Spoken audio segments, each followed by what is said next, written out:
أهمية الحفاظ على البيئة لأنه ذات الطبيعة تحس هذا.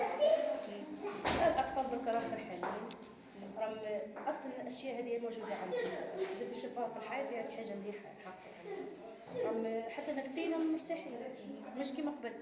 قبل كانوا فوضى يخرجوا من القسم، دركا ميم طفل يشرب مع الحيوان مع الحيط، يعني ما يمسو هكا يحس بيه. ما قبل يعني ما كلش يحس قبل، دركا الحمد لله حتى الطاولات هذو ما ساعدونا.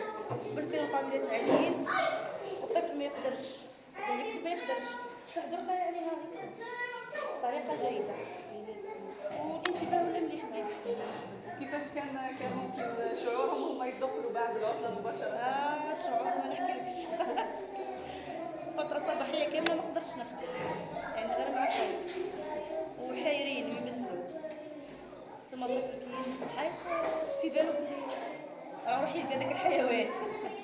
فترة الصباحية مدرسة كاملة ما قدرتش تقرا يعني حق يعني ما بلا يعني نفسيا ولا مرتاحين.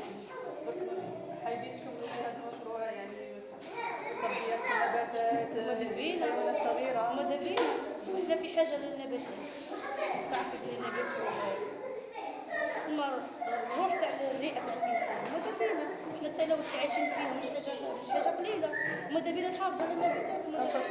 خاصة أنكم تسكنوا بحذا المنطقة رطبة. ماذا بينا يعني النبات حاجة مليحة، والأطفال يعرفوا باش يحافظوا على النبات ما يكسروش. ما عادش كما قبل يخرجوا للساحة يعدي تلميذ باش يكسر.